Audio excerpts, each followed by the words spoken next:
Hi, this is a review for SafeShock Trainer Pro. I did get this from the brand in order to do a review upon it. Want to talk to you guys a little bit more about it. So things like this have been super helpful in training my dog. So we have about an 80-pound golden doodle, and he just used to be the worst walking dog. He'd just pull you, like we call it mush dog, and he would try to mush dog us. Something like this is so nice to help with training. At the very beginning, you will have to use like the vibration part of the collar, but as you go, you should just be able to use that sound. There are 3 modes. They have a beep, like I was talking about, they have a vibration, and then they do have a SafeShock as well.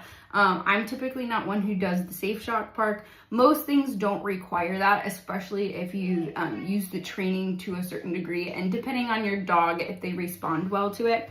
But want to show you guys those pieces up nice and close. So this is nice, high quality. It's very adjustable. I also appreciate, I think it's got a little bit of a reflective collar. So if you're walking, people can still notice your dog while it's there. It has these 2 prongs here, and I will note the prongs are slightly rubberized, which is a little bit different than some of my other ones that are like a harder plastic. So I think this would be a little bit more comfortable for them. There is an on-off right here, so you place it then, and then they do also have that USB-C port here. That's how you're going to be charging it, which I really appreciate because that is a pretty universal one here. It does have that nice adjustable strap to make it fit comfortably around their neck, and it's nice and easy to use. All pieces are super functioning on that. They did also give you your own little USB-C cord here. It does have a USB end, so you will need something to put that into your actual plug. They didn't give that extra piece here. They also have this. I'm wondering if that's a little reflector piece. It is not saying on there. But you do want to make sure that this is engaged on your dog's neck. But you also want to make sure that you are rotating it. You don't want them to get any type of sores or anything like that from it being in the same position. So I do recommend rotating it, and you usually do it on the sides. You never want it to be directly like this or directly like this. You always want it to be on like a side.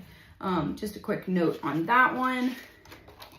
In terms of actually using the collar here, they do have a very nice set of visual instructions to show you exactly what it is supposed to look like. And they do have different levels of the vibration too. Typically, like for mine, he only needs like a 4, if that.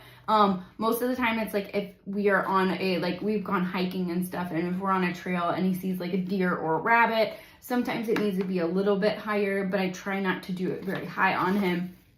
And honestly, like I said, the beeping is enough usually after you've done the full training.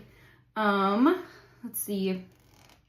And you can also adjust, that's really nice. You can actually adjust the level of the beep to how loud it is. So if your dog is either hard of hearing, or if you want it to be a little bit more discreet while you're out and about, that is easy enough as well. Trying to see if there's anything else.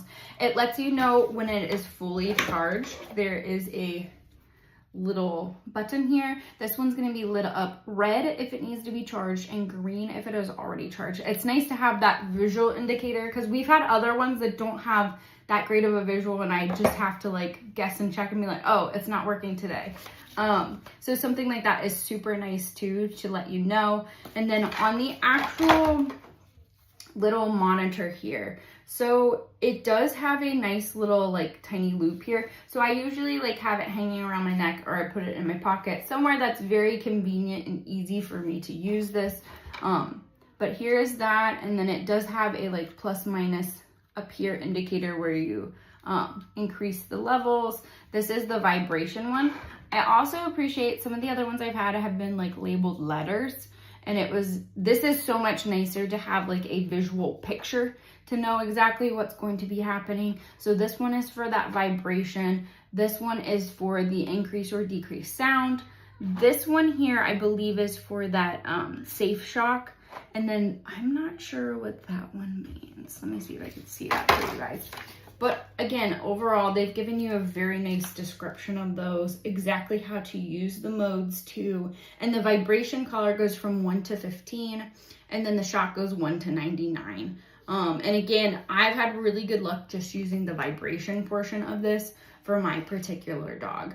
And then they do have a lock shock mode. Oh, that's what this is. That's a safety button there, and you press it, and that helps prevent any accidental shocking. Like if you have that thing in your pocket and it shocks, so they do have a guard on it, so you could just use the vibration part, which I appreciate as well. So overall, really nice quality on this one. Again, I've used several other ones similar to it, but this one really has a lot of cool features on it.